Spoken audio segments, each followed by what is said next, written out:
Welcome to Indiana Sports Beat Radio, brought to you by the Hard Truth Distilling Company in Brown County, Indiana. So for the thousands in attendance and the millions watching around the world, it's time! Three on the way. Oh! It went in! It went in! And Indiana wins the ball game! Know your role and shut your mouth, you jabroni! Float game for the win! Ayler's gone. Come on, touchdown, Indy! Woo! IU! America! They got a football team now! It's pretty simple. I win. Google me. You know that I'm the cream of the crop! Now, from the Hard Truth Studios, here's Jim Coyle.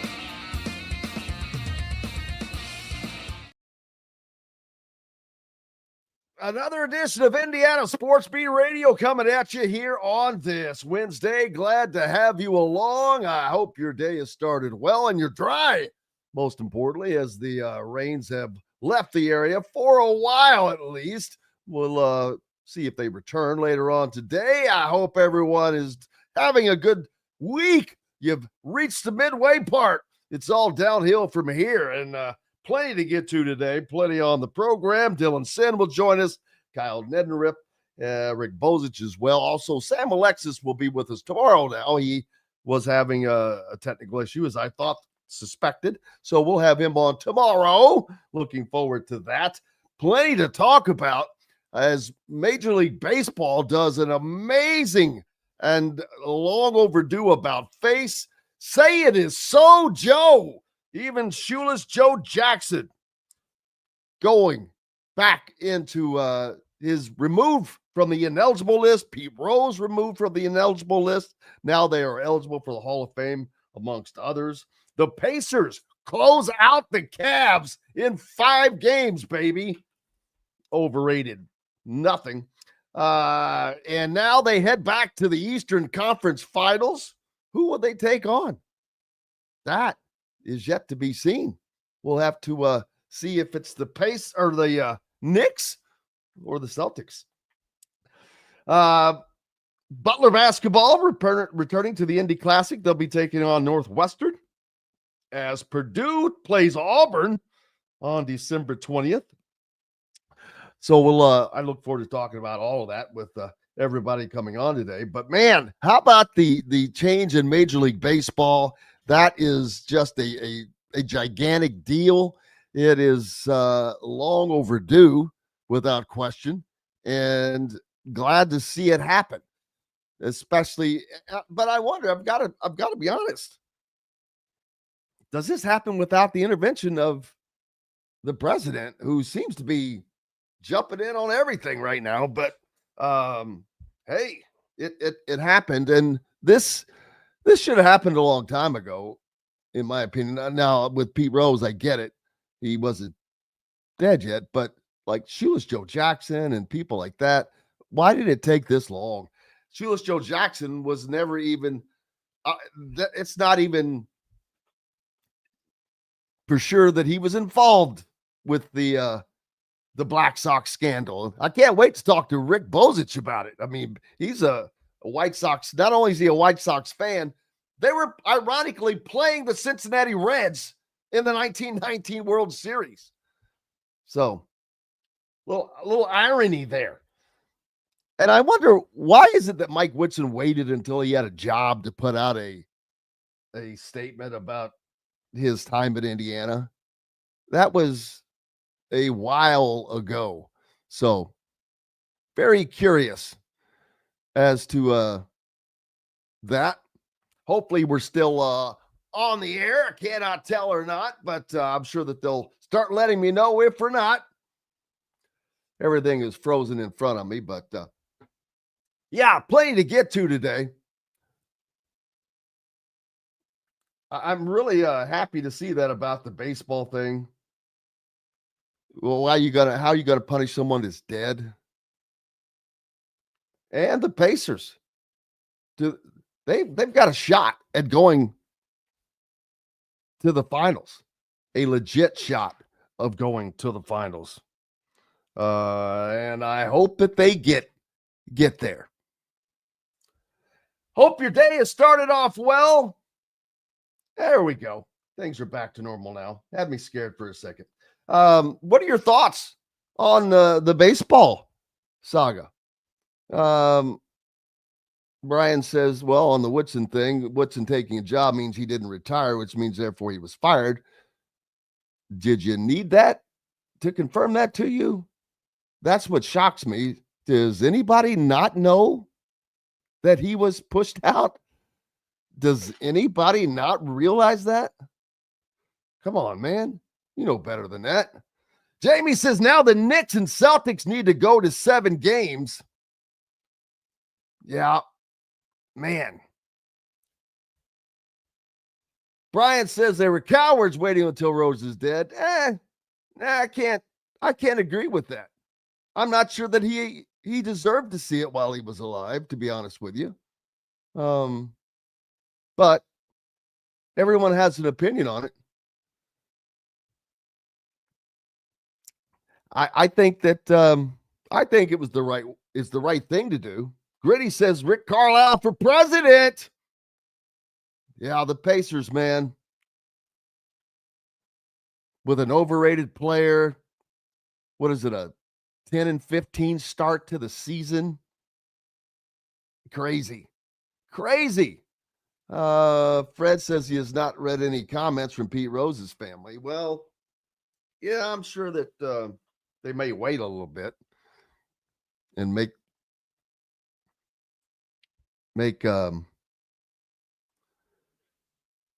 sure that they give the proper response, because they've just been removed from the banned list, which allows them to go into the Hall of Fame if they were elected into the Hall of Fame. So, and I think that they will be. So, Andrew says the Pacers, yes, sir, legit shot at winning a championship. And I believe that. As dominant as Oklahoma City has been in the West, Denver's giving them a run, but they're a different type of team, different style. You've got Joker, there's really no one like that on the Pacers, but the Pacers have players that Denver doesn't have. So it's going to be very interesting to see how it plays out, man. That's why they play the games. But looking forward to the Pacers. They're playing in the Eastern Conference Finals for sure. Again, second time in this is the second time in 3 years, right? So I heard someone the other day calling them just a regular season team, and I'm like, whatever. I was just laughing. But the Pacers have been amazing. They have not had these top draft picks. They don't wind up in the lottery pick. They just have been building and building and building. And it just seems like it's always been that way. It seems like it has always been that way. But hopefully can the Pacers win it all? Man, would that be something? Can you imagine an NBA title in the greatest sports city in America, in Indianapolis? Maybe the greatest sports city in the world. Well, who else has a better sports city outside of America? The best sports cities in the world are in America. I don't know of any place else that does as much different things, has as much variety. Gritty says, Kevin Pritchard has built a hell of a team, so much better than Chris Ballard. Uh-oh. Yeah, there is something to be said there. Something to be said there. The Pacers always seem to be trending up, building to trend up. Boy, the Colts, they're frustrating. Team ball definitely wins, and that is what the Pacers do. Man, it's good that they don't have this one guy who does all the scoring. Those teams usually don't win championships. And the Pacers are not that. Good for them. Peebo says Halliburton overrated is laughable. Yeah, I think everyone is starting to realize that. Even LeBron says, Holly effing hooping. We're the lames who said he was overrated. Quiet as hell. That boy nice. And even more, someone would even love to play with. Mind that game pod. You know what that means? Look out. LeBron still searching for another championship. May come hunting for Tyrese to join the Lakers. Yeah, he 3 straight threes last night. Just a great run for the Pacers through this entire playoff. They took care of Milwaukee like they were supposed to, but Cleveland is the number 1 seed. Wasn't supposed to happen like this. The highest scoring team in the NBA just got handled 3 times in Cleveland, right? Didn't 3 of the Pacers wins come in Cleveland? That's remarkable. Absolutely remarkable. I mean, not only is that remarkable, it shows experience. It shows leadership. It should scare the living hell out of whoever plays them next. You went into the number 1 seed's home and beat them. And the one time you didn't beat them at home, you beat the holy hell out of them. I mean, up by 40? Wow. Is this the year? Crazy year. Pacers. Baseball. We're only like a week and a half away from Indianapolis. A few more weeks away from players were reporting to Bloomington and wherever else people are going to school as June hits. Basketball teams starting to come together. So you got a lot of stuff coming up, man. It's all happening. It's all happening, and we're here to talk about it. Dylan Sinn's going to join us next. Appreciate you being with us from the Hard Truth Distilling Company studios. We're back with plenty more on the other side. Andy Moore Honda is Bloomington's number 1 Honda dealer for a reason. Buy a new Honda and get a 3-month break from car payments. That's right, no payments for 90 days. That includes the all-new, all-electric Honda Prologue, and you get it for just 0.9% financing. Or the 2024 Honda Ridgeline Black Edition or the Honda Accord LX, both for just 1.9% financing.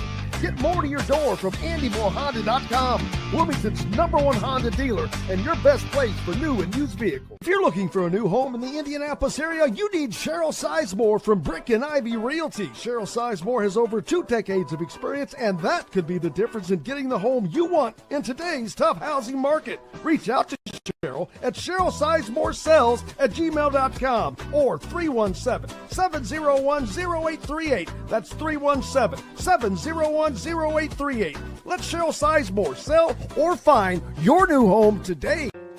Located on 325 acres in beautiful Brown County, Indiana, Hard Truth Distilling Company is the biggest and the best craft distillery around. While Hard Truth is already known for producing internationally awarded whiskeys and spirits like Hard Truth Sour Mash Bourbons, Sweet Mash, and Hard Road Ryes, as well as their cinnamon vodka and the always popular Toasted Coconut Rum.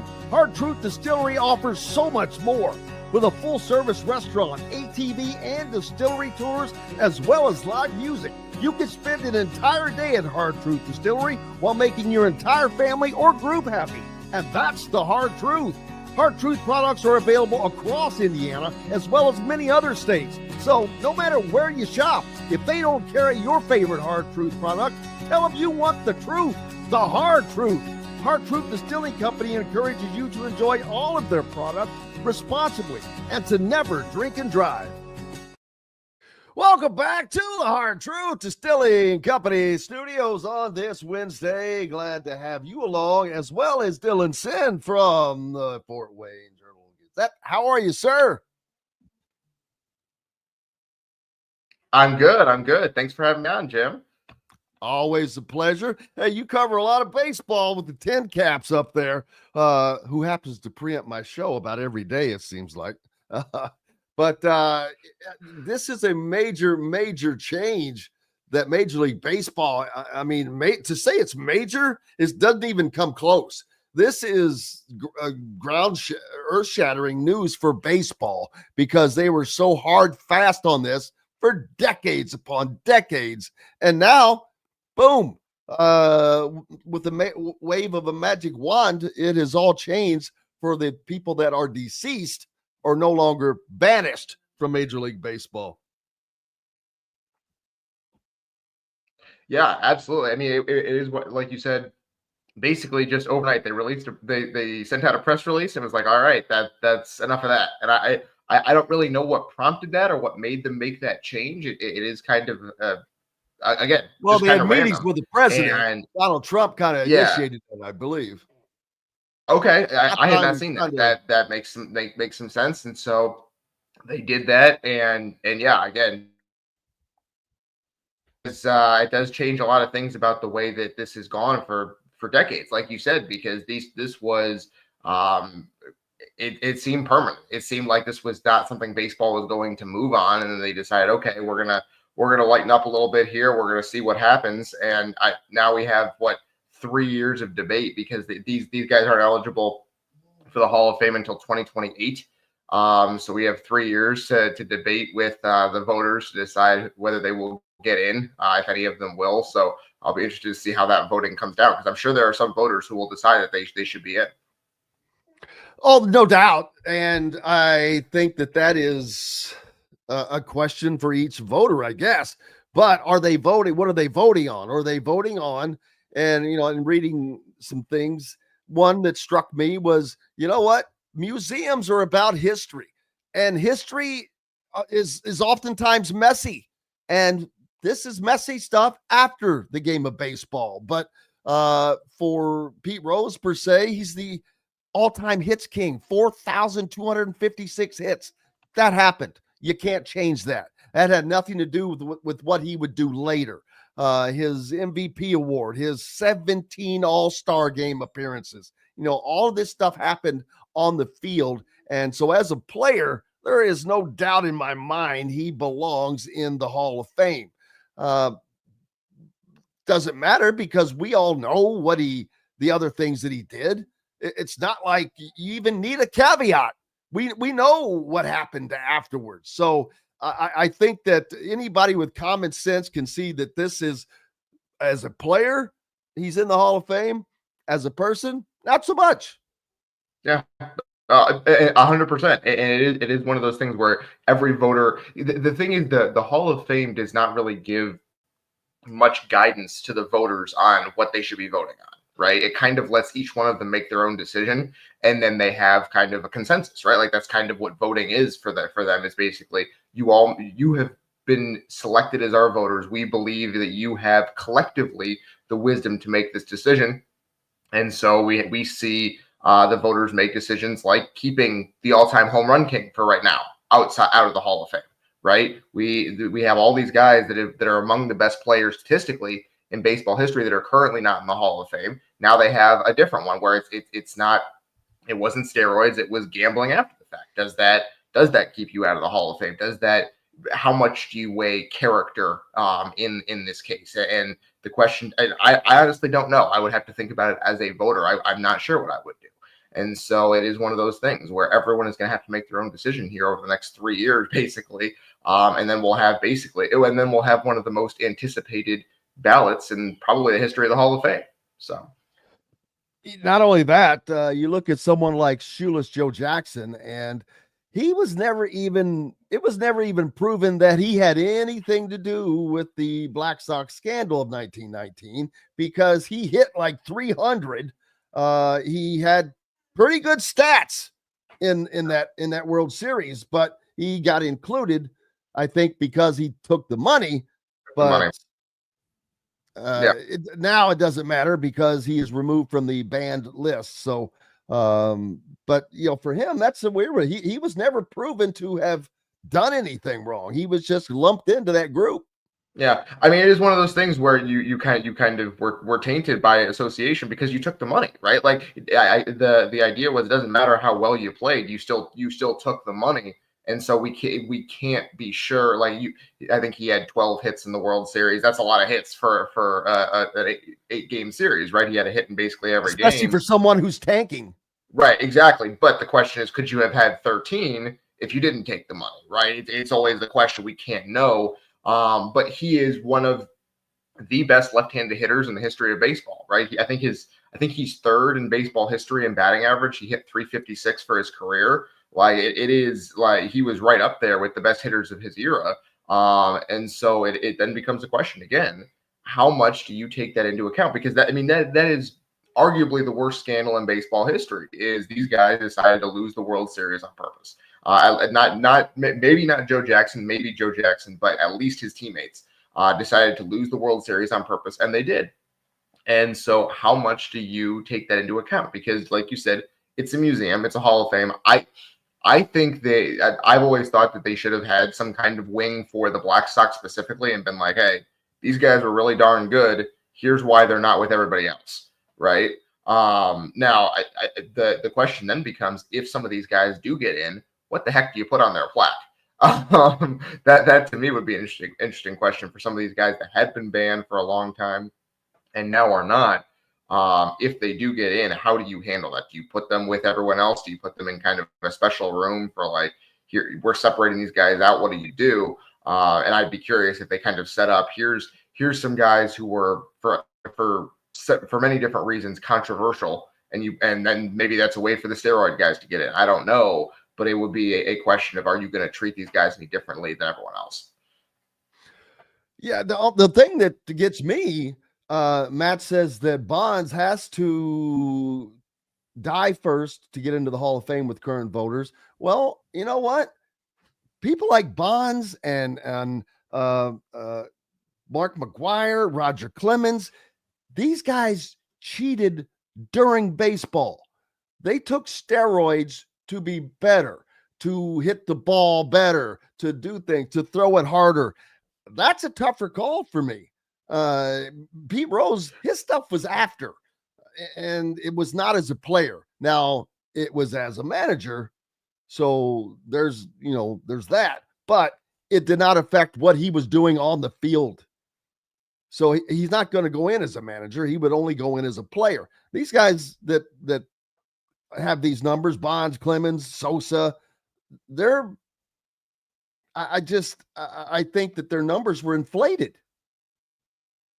I mean, for me, Bonds is an easy one because the dude won 3 MVPs before he ever took steroids, right? He was one of the best players in baseball in the early 90s. Was it before he took it, before he got caught taking? I mean, if you look at his body, it's pretty clear when he started taking them. And he was not taking steroids with the Pirates, as far as we know. But like, he was the best player in baseball, or one of the best players in baseball at that time. And so like, he had the whole second career renaissance with the Giants, where it was pretty clear that he was juicing up. You can tell his body changed radically, right? But he was a 3-time MVP before that, like 3 straight MVPs, which is I can't remember if he was the first one to do that or not, but it was remarkable how well he played in the early 90s. So that one to me is pretty clear. If you want to talk about McGwire and Sosa, I have more of an argument there. Clemens, I think I feel the same way about Clemens as I do about Bonds, where I mean, he was the best pitcher in baseball in the 80s, right? Like it was one of those things where he took steroids to extend his career. That's why he was still one of the best pitchers in baseball in 2005 with the Astros. But he was a Hall of Famer before he ever did that, and so it's just. And I agree with about Bonds. It angers me that those two guys did it, because you were so good without it. Yeah, it's like, come on, man. But it is what it is. But it's just it's fun to see this stuff change. It's fun to see these possibilities. I think it's how it should be. And I think it's what the fans want, to be honest with you. You can you imagine the scene at the Hall of Fame if say Pete Rose goes in? I would imagine that would be just bonkers.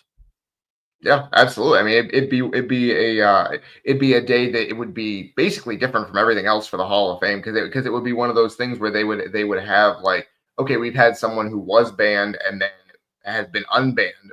How do we handle that? What do we do? What kind of scene would it be? Like you said, because it is the all-time hits leader. So it would be a different day for the Hall of Fame, which is the Hall of Fame is a very like staid. We are going to be tradition bound and all of that institution, and that would be a different kind of day for them. I think it'd be really interesting to see how that would play out. And I grew up a Pete Rose fan. I mean, big time Pete Rose fan, and I was a Reds fan. I am a Reds fan, but he did not deserve to be in while he was alive. I can agree to that, mainly because he never showed any contrition. He never seemed to embrace his mistakes. At the very end, I think he was signing baseballs. Sorry, I bet on baseball, but I'm like, is that selling more baseballs? I don't know. So it's you're torn with it, but it's over in a degree. So that's all that matters, and I'm glad to see that.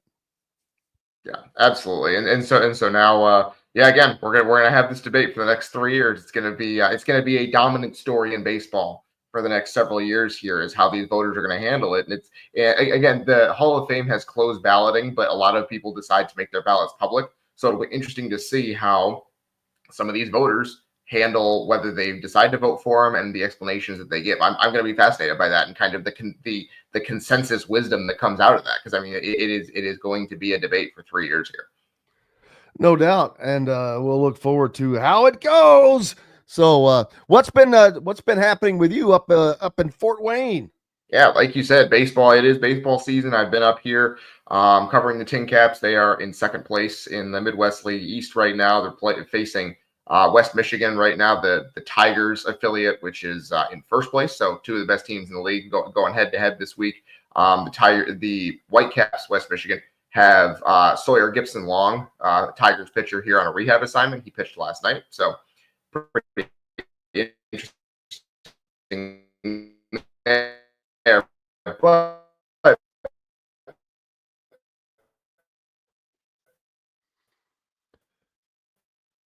good to hear. Good to hear. Keeping things.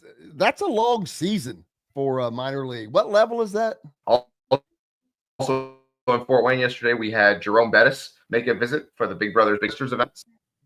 Wow. Nice. Yeah. What was that like? We had it was really nice meeting Jerome Bettis. He's a great guy.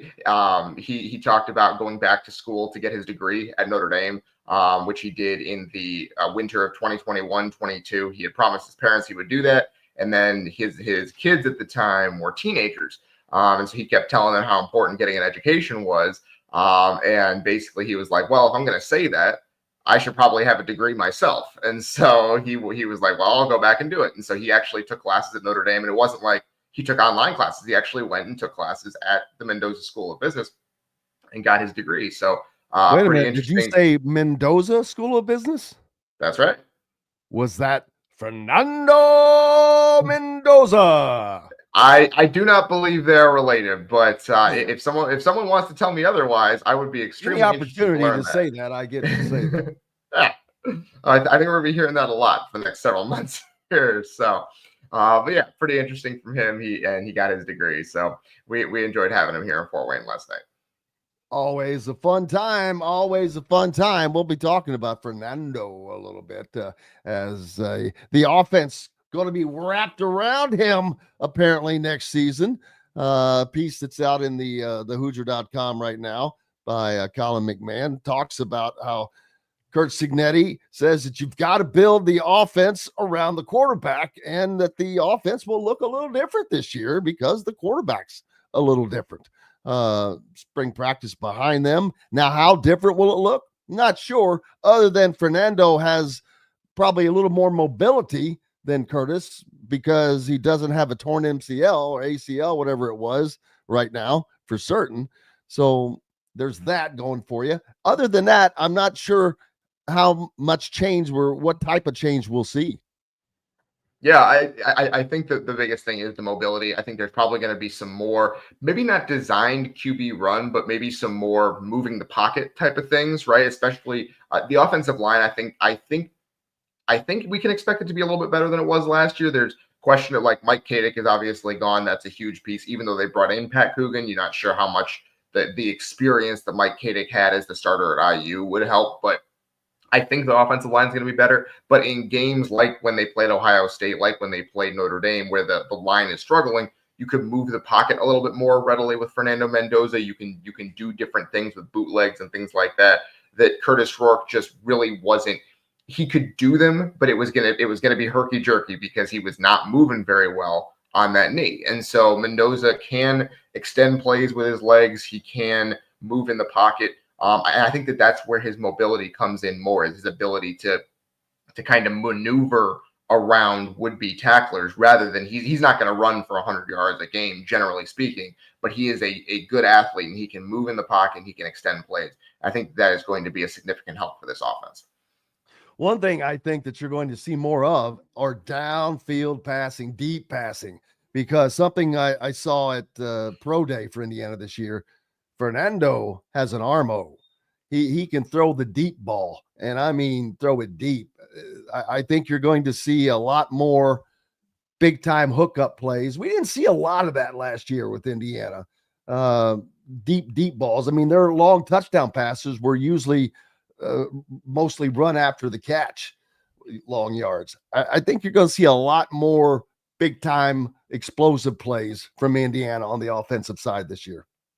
Well, and they have the receiver core to do it, right? They Elijah Surratt can get open down the field. I think that they believe EJ Williams is going. If EJ Williams is healthy, he is a guy that can get open down the field. I think that they believe Mekhi Jackson can do that.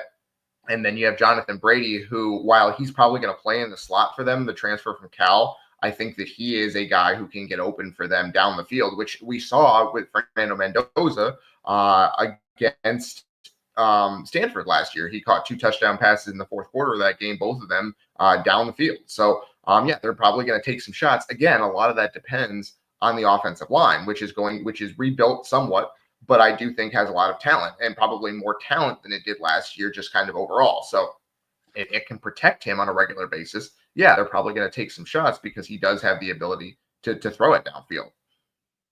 And I don't know if the running backs room is better than it was last year, but it's just as solid for certain. Well, with the additions that were made from BB from UAB and Himby from Maryland, and you've got the guys that were already there still. So it might even be a little bit better as well. We'll find out. They've added they lost that one core piece with the Michigan transfer, but kind of replaced him. So I think it's going to be a little bit more of a snappy offense than what we saw last year. And that was an offense that was pretty damn good since they were battling in and out of the number 1 spot all season long. But Indiana trades at one 3,000-yard thrower for another with Fernando Mendoza. But it's going to be interesting to see how much more this offense can produce, because they're going to need to.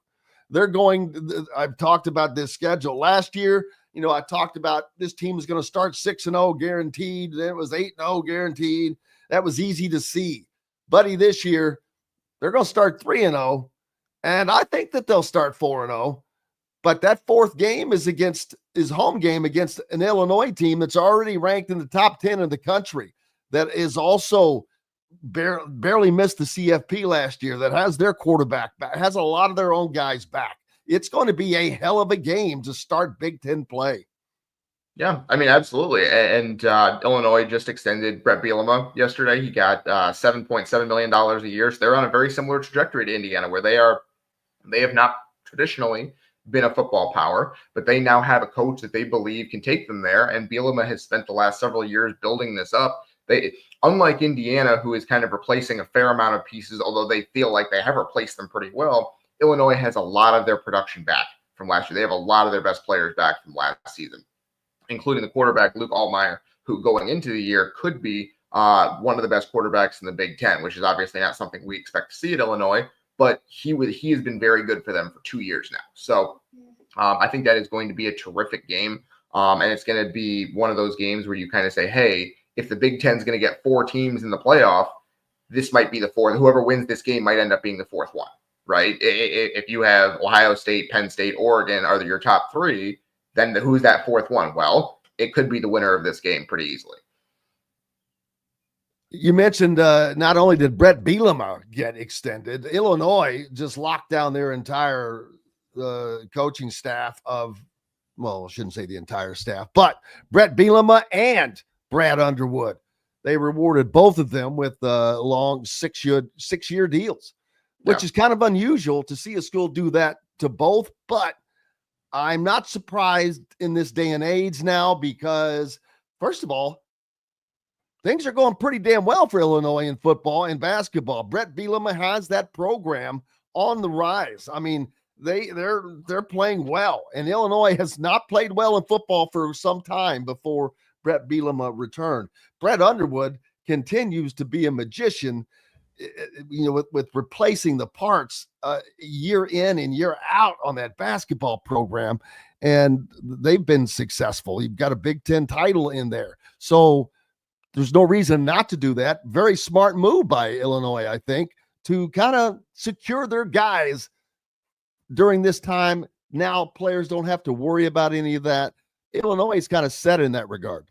Yeah, absolutely. And they've gone out, a basketball team especially has gone out and really built things a different way this year with, I think, 5 or 6 guys from Eastern Europe this offseason. So they've kind of read the tea leaves of where the sport is going and have gotten a lot of those guys that have like semi-professional experience over there in Europe. So it is going to be interesting to see how they put that together, because it's a different way of building things. And Brad Underwood thinks obviously that has become more and more common in college basketball over the last several years, but having 5 or 6 guys like that in the same rotation is going to be pretty new. And so I think that Brad Underwood might be a little bit ahead of the curve there, and you reward being ahead of the curve with a contract extension, right? You want to have a guy who has seen the future in that way, get an opportunity to really build it the way that he sees it. And so, yeah, Underwood has been very good for them. And it's interesting because when I first got here and started on this beat at IU, Illinois was really down. It was the first couple of years, the Underwood era. They played that really weird pressure defense. They didn't really win many games,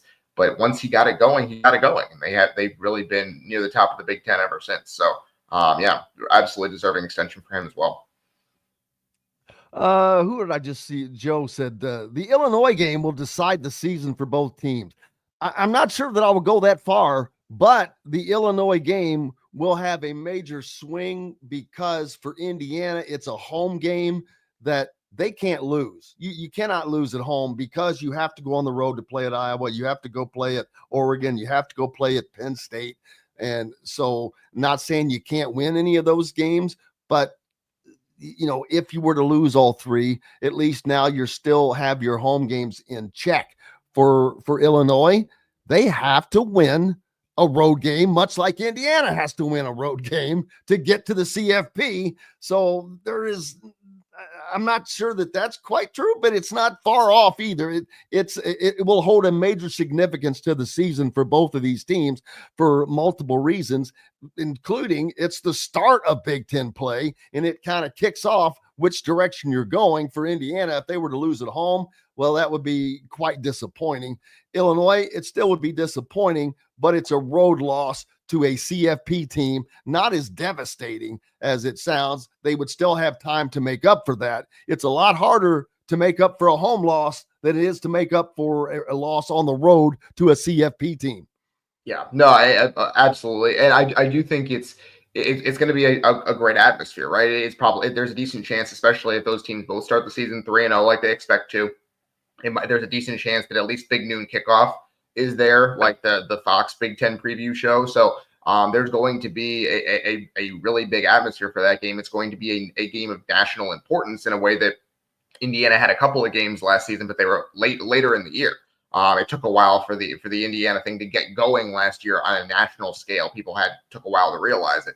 This year, they're going to be kind of looked at from the beginning, and this is going to be their first opportunity to really show how good they are against this Illinois team. So to me, the way I look at it is if you win that game, it's pretty hard for me to see a way the season is disappointing, right? You could lose to Iowa, Penn State, and Oregon and go 9-3 or even 8-4. And if you beat Illinois and Illinois goes on to have the season people expect, I think you can say, hey, it's hard to fathom a disappointing season after that, basically no matter what happens, unless they lose out, essentially. Dylan Sinn with me from the Fort Wayne Journal-Gazette. We're going to take a quick break. From the Hard Truth Distilling Company studios, back with more right after these messages. Know a team or group needing a fundraiser? Boost Fundraising raises more money faster and offers the most unique and user-friendly online fundraiser in the nation. Your team receives personalized fundraising pages for each team member. Free team-branded promo gifts shipped to each donor. Boost Fundraising does it all. Sports teams, marching bands, charity causes, and community groups. Go to boostfundraising.com and be sure to enter the promo code COYLE, that's COYLE, to receive a discounted fundraiser.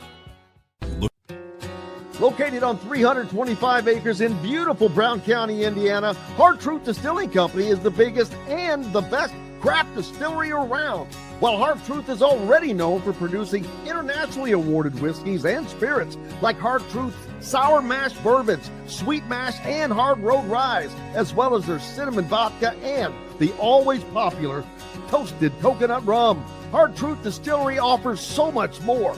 With a full-service restaurant, ATV, and distillery tours, as well as live music, you can spend an entire day at Hard Truth Distillery while making your entire family or group happy.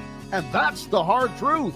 Hard Truth products are available across Indiana, as well as many other states. So no matter where you shop, if they don't carry your favorite Hard Truth product, tell them you want the truth, the Hard Truth. Hard Truth Distilling Company encourages you to enjoy all of their products responsibly and to never drink and drive. Welcome back to the Hard Truth Distilling Company studios. Jim Coyle with you as always. Dylan Sinn, may have lost him. I'm not sure if he's coming back with us. I was hoping that he would, but we may have just lost him, but that's okay. While I'm thinking about it, hey, for those of you in the market for a home in the Indianapolis area, you better be using Cheryl Sizemore, because there is no one that will go the extra mile or miles than Cheryl Sizemore. She gives the personal effort, does anything and everything, connects you with the right people that can make things happen, and makes it happen, and makes it a much, much, much less stressful endeavor. And I can tell you that from personal experience. She is the official realtor of Indiana Sports Beat Radio. Hey, man, how's everything going? And everything's looking great. Looking forward to Cal Neddenriep joining us as we're getting closer and closer also to the All-Star games, as they'll be coming up. You know, things have been kind of bouncing around, some All-Star games. We saw Trent Sisley play in a couple as well.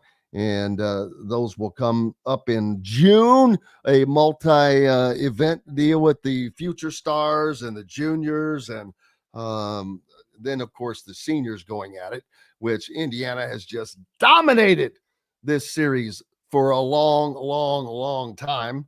And there's a reason for that. But always look forward to it. I love how the fact that in Indiana, it's held at Gainbridge Fieldhouse, and in Kentucky, it's, well, you know, where's it going to be held this time? Who knows? Just kidding. Just like throwing a little shade. But I'm stoked about the Major League Baseball stuff. I'm ready for football season. We just got done talking about so much football with Dylan, and I'm ready, man. I am ready for football season because it's going to be exciting. How incredible is it for Indiana fans? You fans have got to be stoked. You're going into a football season knowing you're going to have a good season. How good will it be? The thing I love about this is it's excitement. for Indiana fans right now. If you're an Ohio State fan or Alabama or Georgia, they're not excited. They like football, but I don't know that they're excited like this because they kind of expect it. Kind of like Indiana basketball fans were. You get to expecting it. And this is where it's fun. When it's exciting, when you're kind of expecting it, but it's still new. So this is the grand time for Indiana fans. And it could be this way for the next few years because it's going to take a minute to get used to for Indiana to being a hard to say championship level because they haven't won a championship yet, but an elite level program. And they are that. They were that last year, and I expect them to be that again this year. It's going to be a blast to see how they battle in the Big Ten because they're getting to play some of the best in Iowa, in Oregon, in Illinois, in Penn State. So 1/3 of their 1/3 of their schedule is against elite teams. Iowa's going to be good this year. You just mark my words on that. Illinois is going to be good. Oregon will be good. Penn State will be good. Then there are teams that you don't know about.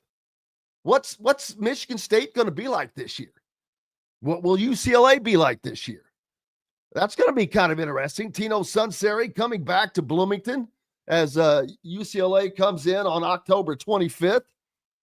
Now, Indiana has to go to Maryland on November 1st, but Maryland's kind of decimated. Wisconsin, I kind of keep forgetting about them. That's a home game, though, before Purdue. Hasn't been going well for Wisconsin. Luke Fickell not really getting it going there. But that will give Indiana a chance to get a win over a good name program. What do you think the season's going to be? What do you think the record is going to be? If I'm going to go out on the limb, I think their high end is 10-2. I've said this a lot. And so, no one's going to come back at me and say, well, you did this. No, I think their high end is 10-1 this season. It's their schedule's a hell of a lot tougher. And if you can win one out of those 3 tough road games, that's good enough for me. I mean, no one is expected to go 12-0 against this schedule. 10-2, 10-2 to me gets Indiana back into the college football playoffs. Because those 2 losses are going to be most likely to a Penn State, an Oregon, or an Iowa on the road. Now, would it be cool to go in and win 2 out of those 3 games? Yeah. I don't know what Oregon's going to be like this year. I just know it's going to be tough going out to Autzen Stadium, but looking forward to it. Cannot wait. Basketball players starting to arrive into Bloomington here in early June, getting together, getting to know each other.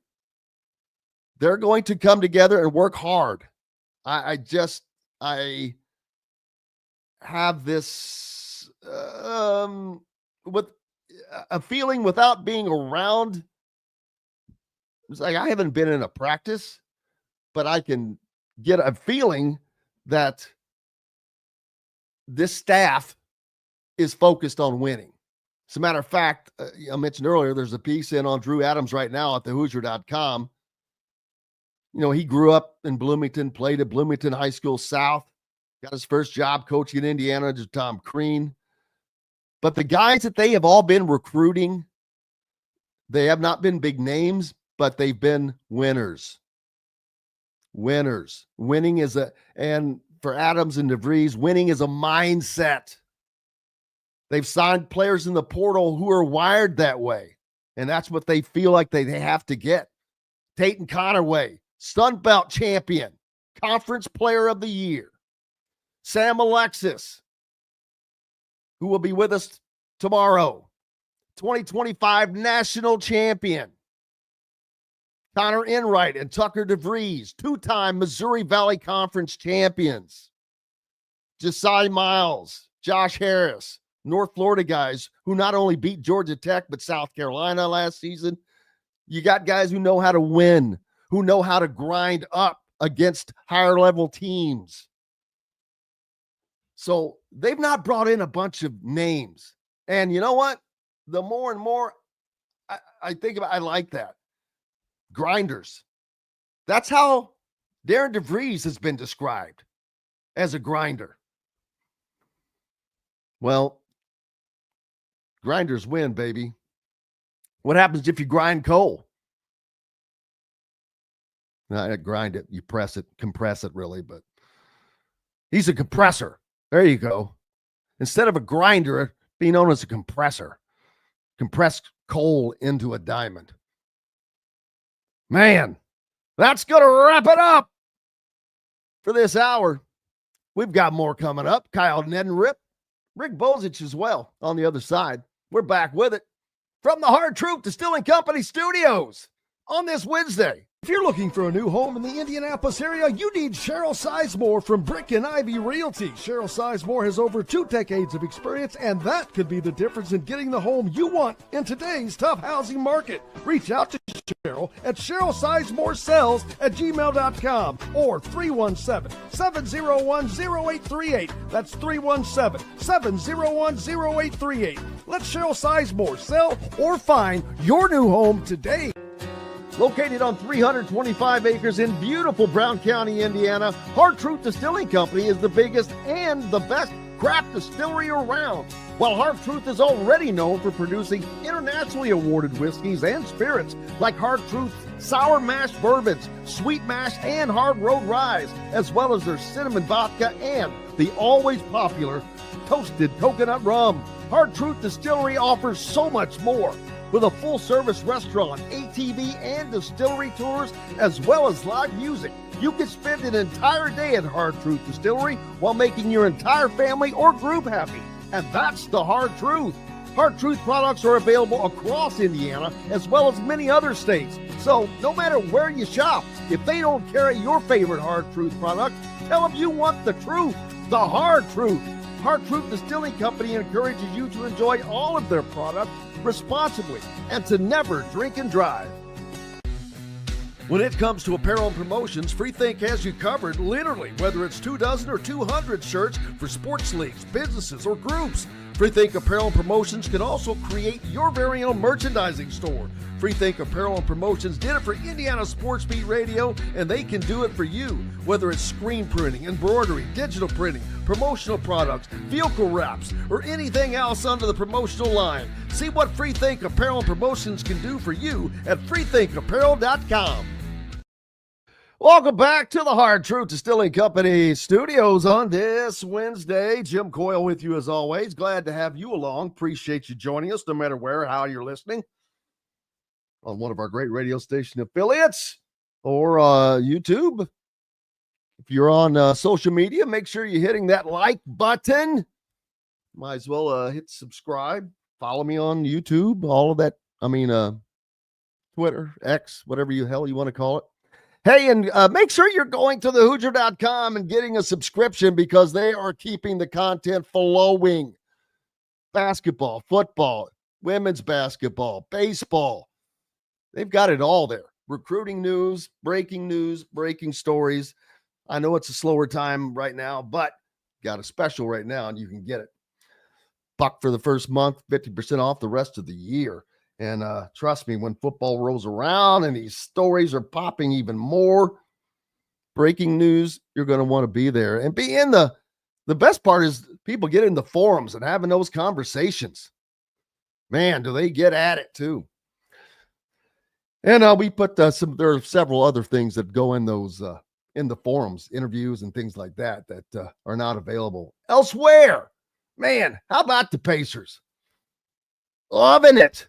It's just this city, I'm in Bloomington, but Indianapolis is just a championship city. And you don't even have to win a championship. They are always hosting, always playing in, always providing. And can you imagine that if the Pacers are in the NBA Finals, Game 3 will occur in Indianapolis on the same day as the Indianapolis 500. So they might set a second record that day. You already have the largest sporting event in the world, as they do each and every year, drawing approximately 330,000 people or more. Well, what does Gainbridge hold? Because that thing will be sold out. The good thing is it only holds like 20,000 or so it's not really going to impact IMS. Kyle Neddenriep from the Indy Star joining me now. Kyle, I was just talking about the Pacers, and if they happen to make the finals, which I think they do, Game 3 will be on the same day as the Indianapolis 500, so Indianapolis will set a second record. They'll already have the largest sporting event in the world, as they always do, but now you'll have the two of the largest sporting events in the world at the same time, same day, in the same city, with the NBA Finals and Indy 500. Yeah, May always has a different feel to it here anyway, but when you add that, we got to experience a little bit of that last year when they, the Pacers made the Eastern Conference Finals last year and beat the Knicks, so there was a revival of that series, and I think we might have that again with even bigger stakes this year. So, it's going to be awesome. Yeah, that day especially, but really the whole month is just kind of, it feels like you're kind of building to a crescendo, and I think the Pacers will actually be, possibly even playing after that. Like you said, I think they have a good chance to play in the NBA Finals. And honestly, watching these, I watch all these games when I can, and watch the Thunder game last night, and Thunder are really good. The Nuggets are too, man. Those Western teams are really good, but I don't necessarily think the Pacers are going to get run out of the building by those teams either. So,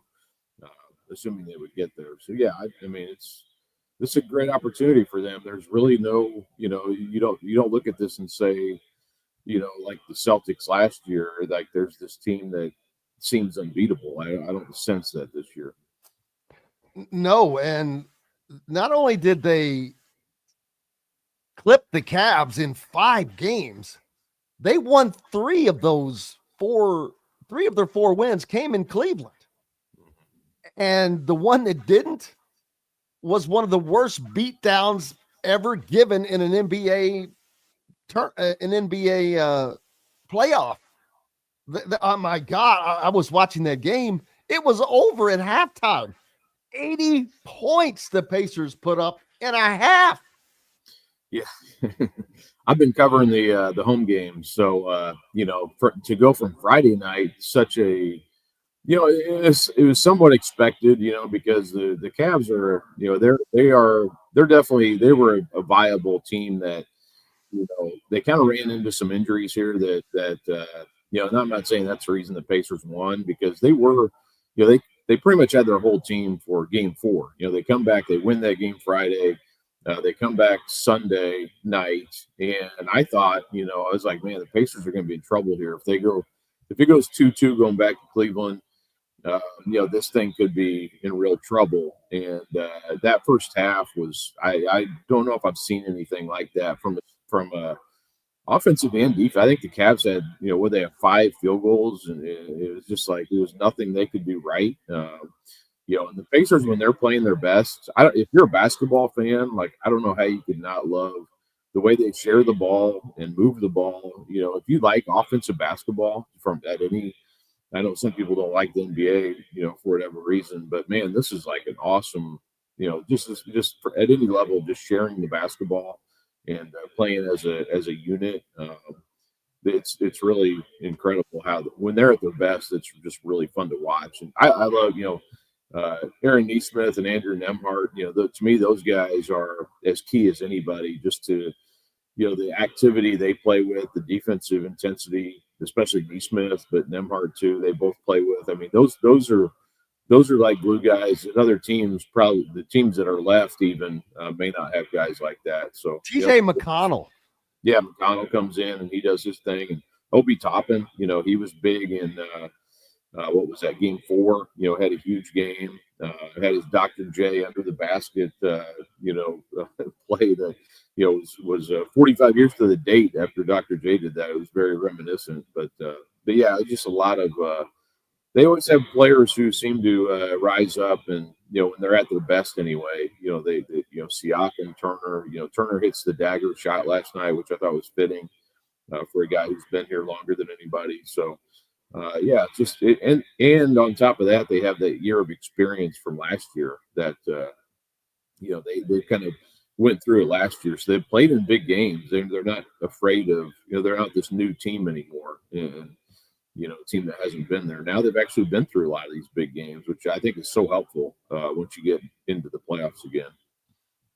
Yeah, absolutely. And just incredible to see how the Pacers went from a 10-15 start. They have the most overrated player, according to other NBA players on the team. And yet all they have done is totally dismantle Milwaukee and now the number 1 seeded Cleveland Cavaliers, the highest scoring team in the NBA, just dismantled them. Yeah. Now they did have injury issues. We've got to throw that out there. So they weren't completely healthy, but man, I don't know if it would have mattered. The Pacers really have been on their game. Yeah, they were. Cleveland, yeah. I mean, that's definitely true. And I like Cleveland's team. Donovan Mitchell, man, he is unreal. I mean, it's just, I know that's not breaking news, but man, he is so good and fun to watch in person. Garland was definitely. I think Mitchell, he was obviously still a dagger on the Pacers side, but Garland not being at his top level, that definitely hurt them, and you could tell his foot injury was just really bothering him. Even last night, so he was not at 100% at all.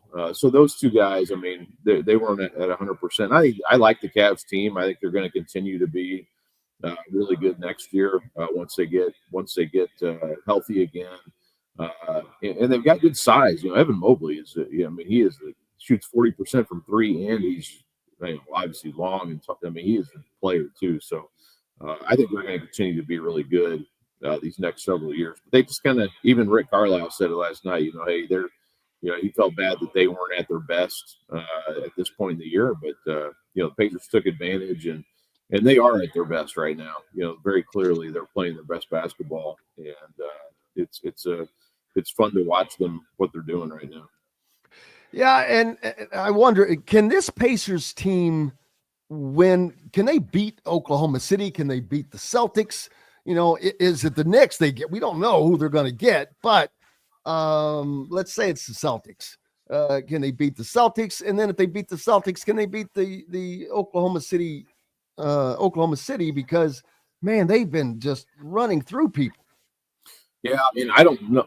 With Tatum's injury, I don't know if the Celtics are going to, who knows? We'll see what happens with that. But the Knicks are in a really good spot here. I mean, with 3 games to play with, and they only have to win one of them. I kind of like their chances. The Celtics kind of blew this series in the first 2 games with, they're up by 20 in both those games and let them get away. But, without Tatum, I don't know that they would have, it would have been really tough anyway. I mean, they still have guys. They're still a champion. They still have, Brown and White and, guys who've been through the battles, Horford, but I don't know. I mean, I think the Knicks have all the momentum right now. So I think it's going to be Knicks Pacers. And even though the Pacers beat them last year, the Knicks are better. I think both teams are better than they were last year. The Knicks are healthier, definitely. So I think it's going to be the Knicks, and then I mean, the Thunder. I think it's going to end up being the Thunder and Timberwolves, but that Thunder Nuggets series I think is probably the best one going. So I wouldn't count out the Nuggets either. They kind of let one get away last night. And the Thunder are learning. They're still learning how to win playoff games. I think they're the best team, but there's that youth and inexperience. I think they are the youngest team in the NBA. Yeah, so they're still learning how to win, and they're doing it. If they can beat the Nuggets, that would be huge for their just organization and young players like Shea, who he's becoming a star. He's already a star. He's becoming a playoff, probably a household name star right now. So they're fun to watch too. I think that'd be an awesome series. If it's Thunder Pacers, I mean that would be awesome. I think, and would get a lot of attention, even though they're smaller markets. I don't know if that matters. If you have star power in the NBA, it doesn't matter where your city is. The TV markets. I think you got players that are gonna. The Pacers might not have household names, to the common fan, but I think people will enjoy watching them play. Yeah, and I heard that Giannis Antetokounmpo is going to, enforce his option. He's looking to go to someplace different, and I wondered this very thing: would he fit on a team like the Pacers, who are such a team of guys? They're not built around any one player, and that includes Tyrese Halliburton. Although he's kind of the guy, they have people that have been able to, whether it's Siakam or Toppin or all these different, they are as good of a team as there is out there. And Giannis just seems kind of like a piercing center point. And I just wonder, is he too much of a center point for a team like the Pacers, or are the Pacers too much of a team for a center point like Giannis?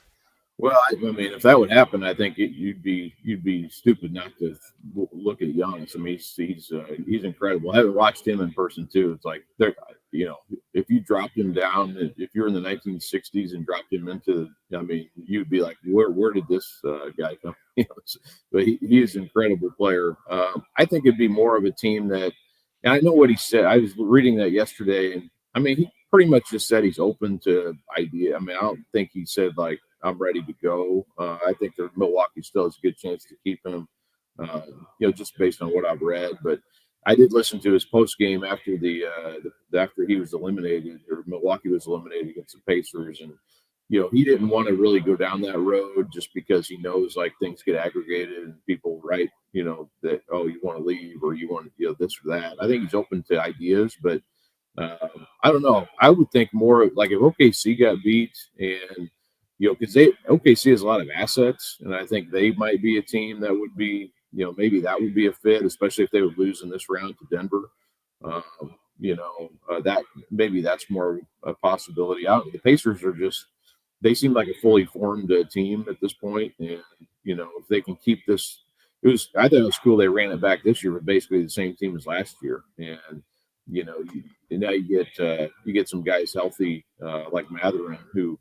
Wasn't able to play last year. Now he's part of it. But this basically essentially the same team as it was a year ago. So now you're seeing, I think the fruits of last year's run paying off. But yeah, it's a team I think that's kind of fully formed. I don't know if you could use another guy who could shoot, off the bench or something like that. But I don't know. I mean, the way they've been shooting the three, maybe you don't even need that. So. Probably a rim protector. That would be one thing. Turner's not, he's a good defensive player, but they probably need a little bit more rebounding. But that's probably nitpicking at this point, the way they're going. Are you doing any coverage of the Indianapolis 500?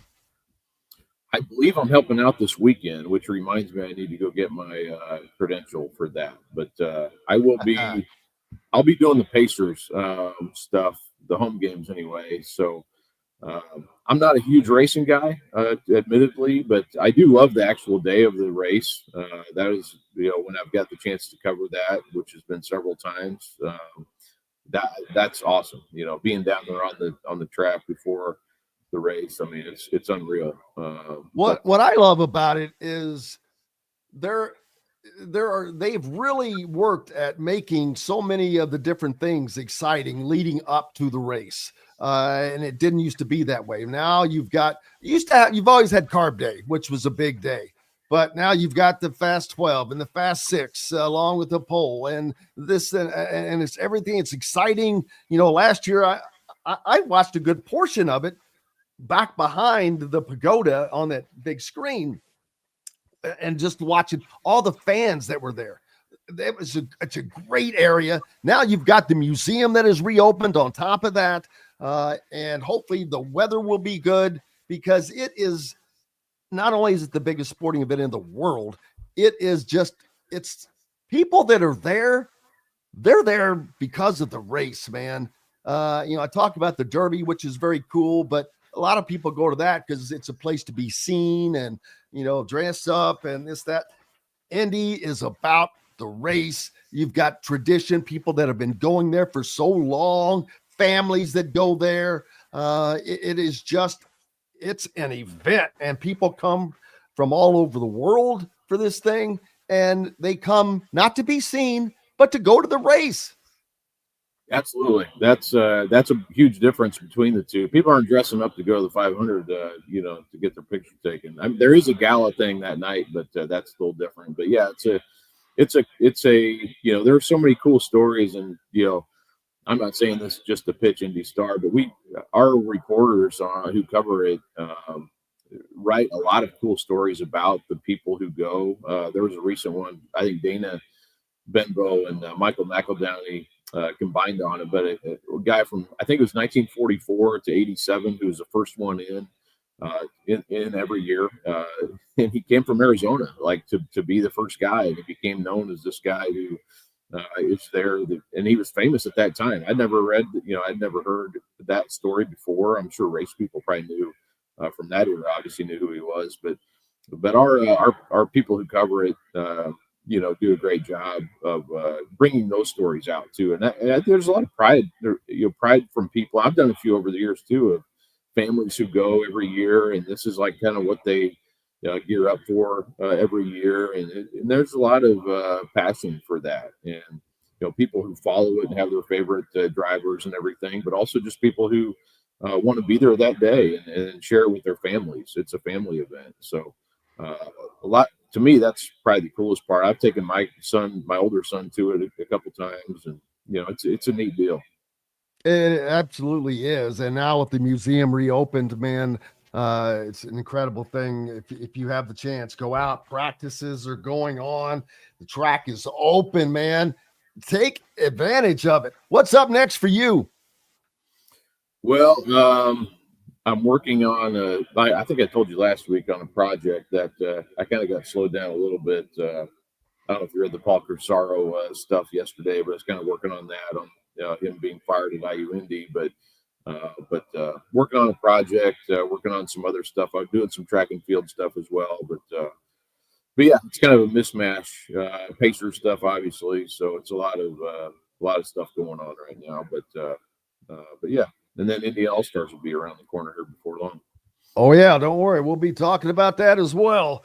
Kyle Neddenriep, make sure you're following him from the Indy Star. He keeps you up to date on all things that are going on in the high school ranks and much more. Appreciate you, brother. You bet. Thanks, Jim. You bet. Hey, we've got more coming up from the Hard Truth Distilling Company studios. Rick Bozich joins us next. Back with more right after these messages. The ISC Sports Network is your home for sports content across the Hoosier State. Find us live on TV and streaming or archived on our website and our app. The ISC is your one-stop shop for the content you want to see, including high school sports, college sports, and other great events throughout the year. Subscribe to our streaming service and get access to it all. ISC, local lives here. Know a team or group needing a fundraiser? Boost Fundraising raises more money faster and offers the most unique and user-friendly online fundraiser in the nation. Your team receives personalized fundraising pages for each team member. Free team-branded promo gifts shipped to each donor. Boost Fundraising does it all. Sports teams, marching bands, charity causes, and community groups. Go to boostfundraising.com and be sure to enter the promo code COYLE, that's COYLE, to receive a discounted fundraiser. If you're looking for a new home in the Indianapolis area, you need Cheryl Sizemore from Brick and Ivy Realty. Cheryl Sizemore has over 2 decades of experience, and that could be the difference in getting the home you want in today's tough housing market. Reach out to Cheryl at CherylSizemore@gmail.com or 317-701-0838. That's 317-701-0838. Let Cheryl Sizemore sell or find your new home today. When it comes to apparel and promotions, Freethink has you covered, literally, whether it's 24 or 200 shirts for sports leagues, businesses, or groups. Freethink Apparel and Promotions can also create your very own merchandising store. Freethink Apparel and Promotions did it for Indiana Sports Beat Radio, and they can do it for you. Whether it's screen printing, embroidery, digital printing, promotional products, vehicle wraps, or anything else under the promotional line. See what Freethink Apparel and Promotions can do for you at freethinkapparel.com. Welcome back to the Hard Truth Distilling Company studios. Rick Bozich joins us, and I'm looking forward to this. There's so many different things to talk about, but right off the bat, I mean, right into our lap. I cannot believe you're not wearing a shoeless Joe Jackson hat today, a White Sox hat, something. Say it is so, Joe. Say it is so, as he has been removed from the banned list of Major League Baseball, along with many other players that have passed on, like Pete Rose, and I guess the rest of the 1919 Black Sox team. I bring up Joe Jackson because I've always found him fascinating. It was never proven that he participated in that scandal, was it? I mean, I know he took the money, but he hit pretty damn well. Dylan Sinn earlier pointed out he had 12 hits. I know he hit 300. He just had a pretty good series, but he went down with the rest of them. Yeah, that's all my recollection too. That Joe Jackson did perform at a high level, but he did. I think he was involved in the conversations about, and he knew what was going on, and probably didn't do anything to help stop it. So that might be the reason that he was penalized. I apologize. I'm in a different environment today. We got an electrician at the house, and we got some people killing some poison ivy at the house, and Ruby's invisible fence got snipped. So we got an invisible fence person coming. So I had to go for higher ground here and get out of the way. I'm just glad you're not in traction. No, but, I'm just resting. No. So, yeah. So back to Shoeless Joe. I mean, that I've watched the movie. I read the book. It's been a while, but I think there were several players on the team that definitely deserved to be punished because Charles Comiskey was so tight in terms of how much the players were paid, and Arnold Rothstein or whoever was handing out the money was pretty generous in what they did. And I don't know. The whole thing haven't changed much for the White Sox, have they? Well, they did. Who did they beat last night? I forgot. I couldn't watch the game. It was black. I just meant owner-wise. I should have said owner-wise. Things haven't changed much for the White Sox. No, they haven't. They've got their entire major. Here's a stat for you. With their best pitchers, Martin Perez, he's injured. With the 12 pitchers they currently have on the major league roster, they're making a combined amount of $10 million or less. Most major league teams have at least one, if not 2 or 3 pitchers making $10 million individually. The entire White Sox pitching staff's making $10 million.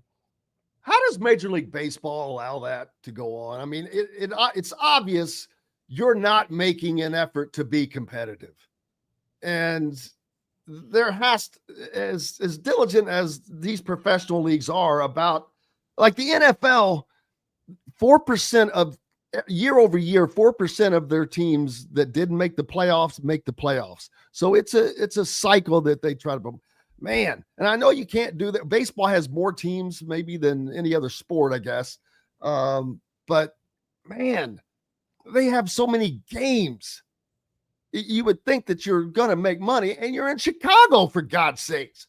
Second largest city in America, or the third largest city in America, rather. And it's when you're absolutely not trying, it's not good for the game. No, it's terrible for the game because, I moved down to this area near the time when the Big Red Machine was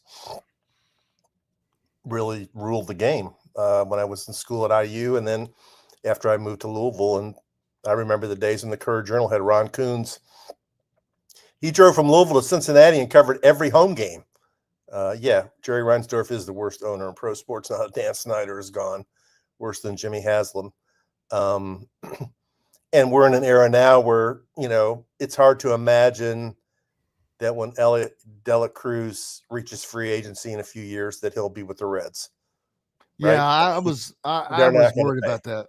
They won't be able to afford him. They won't be able to afford him. There's no That's right. way that they can outgun the Dodgers or the Yankees or the Mets or Boston. Because this dude, he's That's the same thing with Pittsburgh.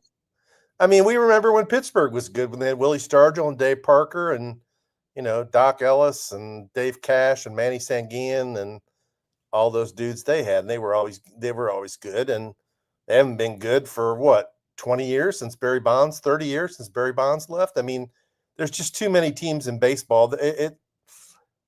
There's too many teams that can't retain their best players, and the players union has always been so strong in baseball that they've absolutely refused to ever go along with the salary cap. And so I think there's going to be a major strike after the 2026 season, because I think the current group of owners are going to insist upon a salary cap, and the players are going to reject it, and we'll miss part of the 2027 season to see who breaks first. That's my prediction. Well, we'll see if that comes through. Unfortunately, hopefully it does not, but we'll see. I wonder what this does though for the guys that are Mark McGuire and Barry Bonds and Roger Clemens and Sammy Sosa, right. The guys that not only are they alive, but different from, say, Pete Rose, who was banished for things after he was a player. These guys all cheated while in their playing days. Yeah, I mean, I think they'll be eligible whenever their eligibility begins with the Veterans Committee. I mean, those guys were on the ballot to begin with. Yeah, they're not ineligibles. I just don't. They weren't voted in by the writers. And now it's not the writers who are going to vote Rose in or out, or Shoeless Joe Jackson in or out. It's the Veterans Committee. Yeah, that's what I thought. I did read one story, I think it was by Bob Nightingale, where he talked to a former player who was on the Veterans Committee who's adamantly against Pete Rose being in the Hall of Fame, and made it sound like he will try and, guide the room towards not putting former him in. Cincinnati Red Frank Robinson has gone on record and said he is against Pete Rose being in the Hall of Fame. Right. I mean, Rose burned a lot of, where he burned bridges is that if he would have just shown some contrition. Yeah. And admitted what he did and not lied about it for 15 years, I think more people would have been on his side. And, back when he passed away in September, there was a really good story in the Athletic by Jason Stark and I think Ken Rosenthal, and they had mentioned that at some point a few years ago that there had been a meeting with Mike Schmidt and somebody else with the commissioner, and they thought they had it worked out for a road for Pete Rose to be reinstated and become eligible for the Hall, and he had to do a couple of things, and Rose agreed to do them, and then after he left the meeting with the commissioner, he walked out and did the opposite. That was the end of it. And I think a bunch of those guys then washed their hands of him, saying we can't work with this guy. And, they couldn't work with him. It's just mystifying to me now. And I've heard somebody texted me this morning and said Buster Olney I think was on the radio saying that Manfred was forced into doing this by President Trump. So I don't know if that's true or not. Huh. Well, someone asked, or Dylan Sinn earlier, so he didn't know what brought it about. I'm like, well, I can tell you what brought it about. It's the meetings that he's had with President Trump. Right. Now, I do agree with them being made eligible and removed because they're dead. They can't do anything to hurt anything. Let whether it's the Veterans Committee or let these people make the decision. The baseball people, they will do it. They'll police themselves. If they don't want him in, he won't go in. If they want him in, he'll go in, or not him, or Shoeless Joe Jackson, or whomever. I wonder how, with Shoeless Joe Jackson's case being so long ago and everyone not knowing all the facts, how that will go. Yeah, they'll have to do a lot of research on it. I'm sure in Cooperstown, they've got a bunch of material they can give to the Veterans Committee members, and they'll vote one way or the other. We're not going to know anything, though, until 2028. That's when the earliest he can go in. That's when the Veterans Committee, I guess, would meet towards the end of 2027 and the beginning of 2028. They don't have Veterans Committee inductees every year. It's like every 3 to 4, 5 years or whatever. So we're not going to have an answer on this for a while. It'll be a great sports talk debate. And, it's definitely an issue where you're either on one side or the other. There are people who are absolutists who say Pete Rose broke the number one rule you can't break in baseball of betting on games, especially when you're the manager. And there are other people saying it's ridiculous. He was one of the greatest players of all time, and you can honor him in the hall and just outline on his plaque what it was that he did. And it's not, it wouldn't be a Hall of Fame without guys like Rose in there. And we're going to we'll debate it forever. And I guess that's good for baseball because it gets people talking about baseball, but it's been poorly handled for a long, long time. Yeah. Something I read about it was, said, museums show history. History is not always beautiful. It's not always great. Right. And this is part of history, but as a player, and there is no question in my mind, he deserves to be in as a player. All the things he did as a manager, and outside of that, no. And you can list that stuff.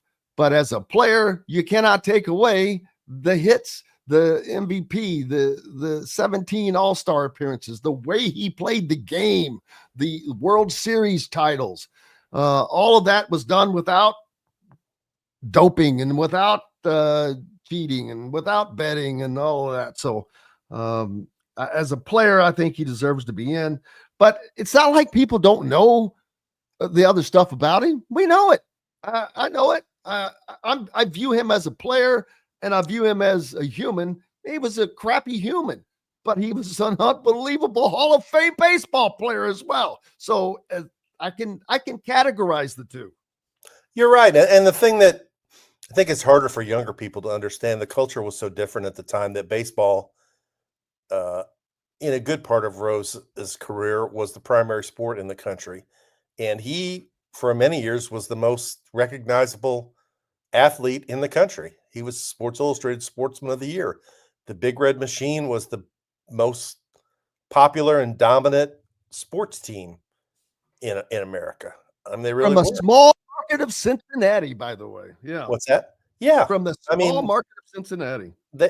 What they did in '76 when they rolled through the season and then won didn't they sweep through the playoffs in 7 games? And then they won the NLCS 3-0 and they swept the Yankees, which was a good Yankee team. And that team was packed with Hall of Famers, Johnny Bench, Joe Morgan, Tony Perez, Concepcion. I don't think he's in the Hall, but he could be. George Rose, Foster, Ken Griffey, Foster, Cesar Geronimo, Ken Griffey Jr., Cesar Geronimo, Ron Oster. I can name almost all those. Doug Flynn. It's hard. You have to remember how big of a deal Pete Rose was at the time, and the way he played the game was different than anybody else. Whether it was running to first base on a walk, whether it was he was a switch hitter. diving head first. He played second base. He played first base. He played third base. Right field. Right field. He played left field. Right. He did it all. He did it all, and it's not like he was, massively gifted. He was 5'11", 180 pounds or whatever, and not super fast. Right. I mean, he's the ultimate overachiever in many ways. Bad guy, but you got to salute him for what he did. I mean, it's that Ty Cobb record, other than Babe Ruth's. And Ty Cobb may have been the worst human ever in baseball. He was a bad human, but there's nobody in baseball today who's as popular as Pete Rose was. There's who's the most popular baseball player right now? Aaron Judge, I guess. Would you say? Probably because he's in New York. It's not Mike Trout because he doesn't have much personality. He doesn't really want to be Juan Soto. I mean, he doesn't resonate with that many people. I mean, we don't sit around and talk about Aaron Judge and Juan Soto the way we would have talked about Pete Rose. So culturally, he was a big, big deal. That's why there have been so many books written about him. That's why there was an HBO special about him. And Ohtani's up there. He is, except I love to watch him play, but he doesn't. He's got a New Balance commercial, but he doesn't speak much English publicly. So he can't be on like talk shows or baseball shows or whatever. He's up there as a baseball player, equal to probably what Rose was, but there's no resonation. He's not going to, I guess he could be on a Wheaties box because you don't talk, but he's not going to be representing Gatorade or, that because he can't speak to Americans. I agree. I agree. So I don't know. Well, good. I'm glad to see it happen. And so it's done. We'll see how it all works out, but glad that was done regardless. The TBT, some news coming out as Indiana putting a squad together. They already have Yogi Ferrell and James Blackman Jr. Now they have added Troy Williams to the squad, who was a two-time All Big Ten player for Indiana, started all 32 games as a freshman. When he played at Indiana between 13 and 16, he took his last year out, went to go to the NBA, where he played for 3 seasons. But Indiana building him up a TB after not having one for so long. They are putting it together to try to put a team on, because $1 million, man, goes a long way. It's what they should do. It's what they should have done earlier. I'm glad to see they've gotten on board with it. It's been a big hit in Louisville. This will be back for the 3rd year. They sold an incredible number of tickets, so they've allowed themselves to host for a number of the first 4 games if they play that many. And the TBT is a fun event. I think people really like seeing their favorite players play. And I think they like the rules, the Elam ending, where you set the target score in the last 4 minutes, and whatever 8 points is beyond the target score, you win it. So there's always a game-winning shot. It's a fun event, and people take it seriously, but they also realize it's a fun event. So I think absolutely. Last year was IU's first year, right? It was IU, Purdue, and Butler. Yeah. So this year, I would think more people know about it, and who knows? In Indianapolis, they might be celebrating an NBA championship then. Yeah, we'll get to that. But the winner of the Indianapolis Regional advances to the TBT's quarterfinals on July 28th. The semifinals are on July 31st, and TBT's $1 million championship August 3rd. So, man, we're going to just take everything all summer. We're going to have the NBA Finals, the Indianapolis 500, the Indiana-Kentucky All-Stars, Big Ten football media days in July. That's in Vegas, though, this year. In Vegas, I still got to cover it, man. I still got to go. You're going? And then, oh, yeah. Okay. Man, we cover it all, baby. We cover it all. It's Vegas is not an expensive place to travel to. I will never, and I probably will not see the outside once I land at the airport and get to the hotel. I'll probably never see the sun. What hotel is it at in Vegas? That's you know what, I know, but I forgot. Caesars? I haven't been to Vegas in so long. I don't even know what's popular. The Venetian? No, it's on the. I'll think about it when I'm not trying to think about Circus. I'm running out of them. No, it's New York. You keep going, and maybe eventually we get to it. I don't remember them all anymore. The Wynn? Nope. It's one that's been around for a while. The Tropicana's been torn down, I think, so I'm showing my age. Tropicana's been torn down. The Sands has been torn down. But back to the TBT for the first time. TBT will give each team the opportunity to have home court advantage for the quarterfinals, semifinals, and the $1 Million Championship. Should two regional hosts face off, the tiebreaker will be determined by which host sells 4,000 tickets the fastest. Now, where are the finals being held? I think the last year was in Philadelphia.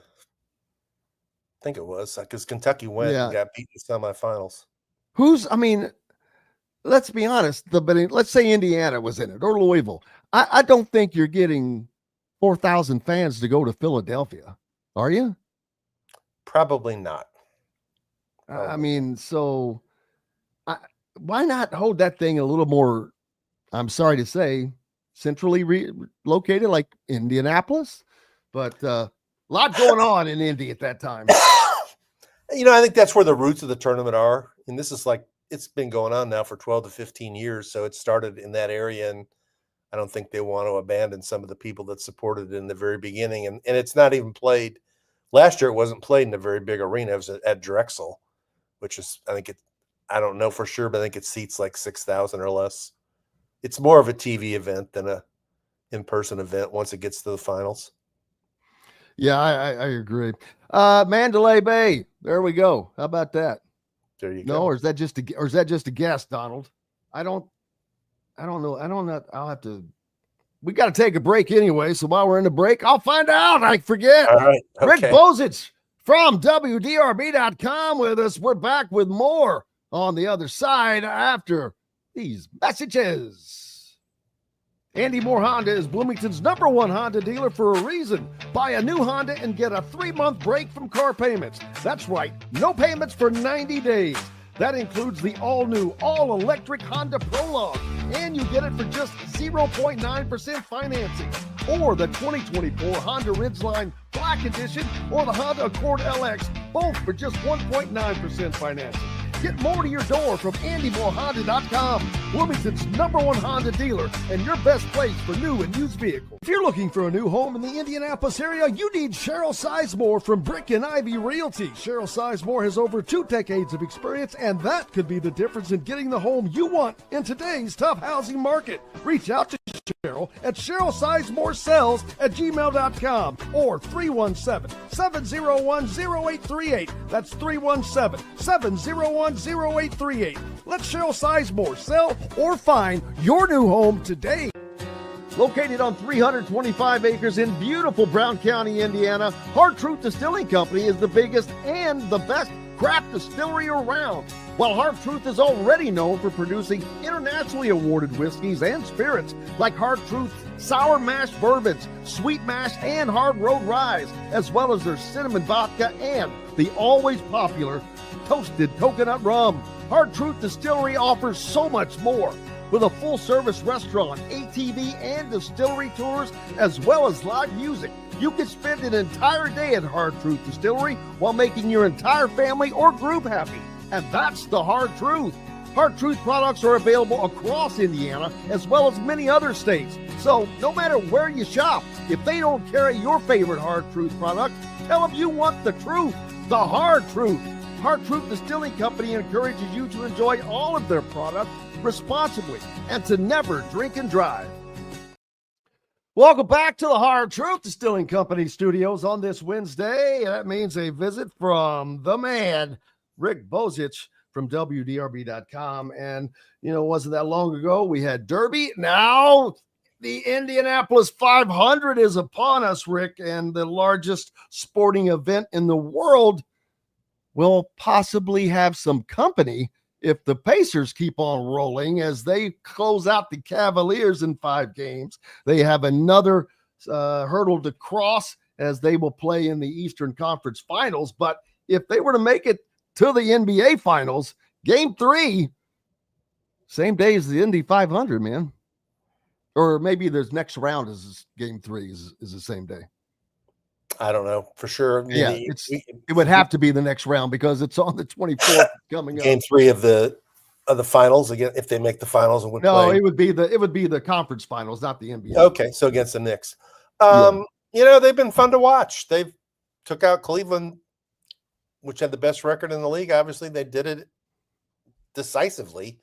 I know the Cavaliers had a few injuries that really hurt them, but that's part of the game. The Pacers have had injuries in past years that have hurt them. That evens out over time. So I like watching them play. They've got tremendous depth on that team. Different guys who can make shots, and they play with a little bit of chip on their shoulder, which was fueled by that stupid poll in The Athletic that said that Tyrese Halliburton was the most overrated player in the league. That was by supposedly his peers too, which LeBron sent out a tweet last night, said, "Where are all those people now? Quiet as hell." I have my doubts about those polls because we don't know what percentage of players really responded. We don't know whether those polls were given to PR people at each team and asked to go around the locker room and get people to vote, and the players said, "I ain't doing that," and the PR people just filled them out themselves. We don't know who actually voted, so that kind of stuff's silly. I can think of 10 NBA players who are more overrated than Tyrese Halliburton. Oh, absolutely, because I find him to not be overrated. He doesn't. That's the thing I love about the Pacers is they're not one guy, even though Tyrese Halliburton would be considered the guy, I assume. Pascal Siakam is up there pretty high as well, and they have just an assortment of guys that all seem to contribute in every game, or someone is always contributing in every game. They play great team basketball, and it has been fun to watch, and hopefully it continues. But Indianapolis also, the Indy 500 coming up. We're as I mentioned, just coming off the Kentucky Derby, a major sporting event, one of the major sporting events in the country. But Indy is the largest sporting event in the world, and they are so different, Indy and the Derby. The Derby is a combination of things, great horse racing. People come to see that, but a lot of people there come to be seen, come to dress up, come to party. And with Indy, buddy, they come to the race. They come to be a part of that event. It's about the Indianapolis 500, and to have that many people on board for the same thing, it's awesome. But what an event that is, and to see this thing continue to stay where it is and grow, it's Roger's obviously doing a damn good job there. Yeah, I mean, the 500's got a long and storied history. I remember listening to it on the radio as a little kid, back in the days of Parnelli Jones and AJ Foyt and Bobby and Al Unser and all that stuff. It's changed a lot over the years, become a lot more of an international thing with international drivers. Danny Sullivan from Louisville, who did the 180 and was able to win it. 1985. 360, rather. His brother lives across the street from me. How about that? No kidding. Yeah, he does. Like That's one house wild. down across the street. Danny Sullivan lives in California now. The Derby's different too because of gambling. I mean, people go to the racetrack all day long. They get there early in the morning and wait all day for the Derby. They get there at 11, first post, then the Derby's not till 7 o'clock. They're there all day, socializing and enjoying refreshments and gambling. And it's just 2 minutes, whereas the Indy 500 is a full day investment. When the race what does the race usually take? 3 hours with there's always stoppages. I think that sounds about right. I haven't covered it for a number of years, and the traffic is much more intense. It is that part of it is because of the numbers of people, but it's also because as much as they try, it's hard to get out there You know what I used to do? I used to park at Lafayette Square Shopping Center and walk. It was like 2 miles, but I preferred doing that than getting stuck in traffic. Yeah, always a good idea. But no matter what, they keep showing up and loving the race and what is going on. And now you've got a great, so many storylines. First of all, if you have Joseph Newgarden trying to do something no man has ever done in 109 years of Indianapolis 500 racing, win it 3 straight times. Wow.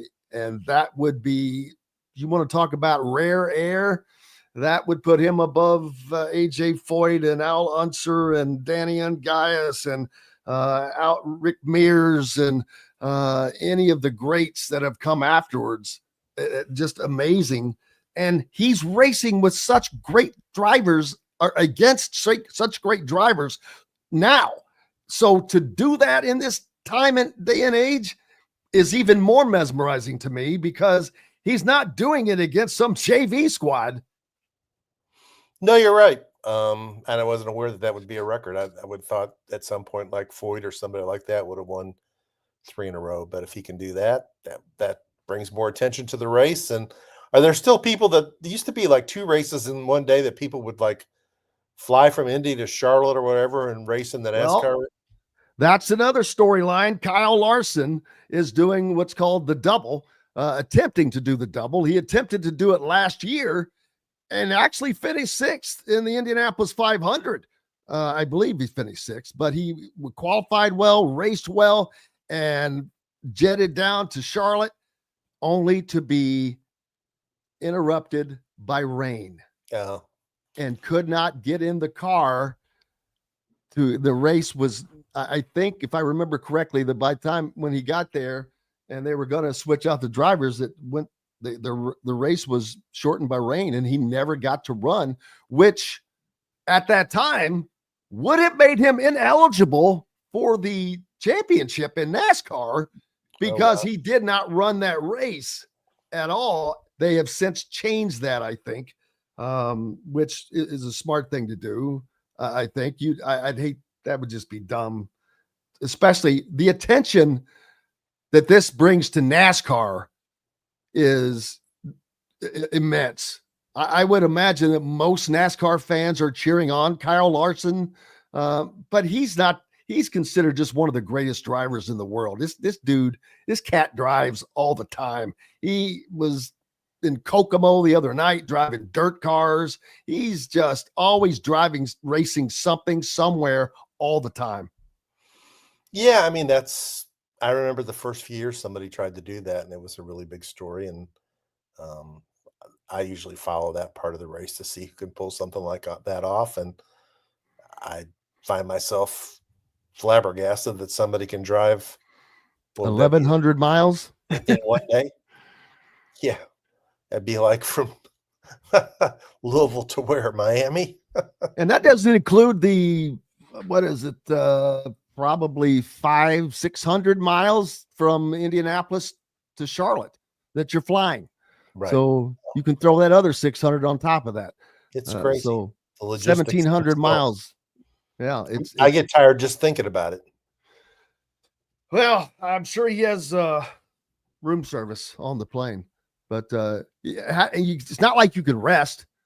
It's probably like an hour, 10-minute flight or something. So unless you have a really slow heart rate, I could not rest. I'd be so jacked that there's no way. And you're going from here to here and probably getting from a jet to a helicopter to the racetrack and jumping out, running over, you change clothes in the helicopter into a different race suit. Now you're running over it, getting into a completely different car that you're going to drive. But yeah, it's cool. And then I think it's an awesome thing for people to follow, though. Yeah. I mean, racing fans are passionate.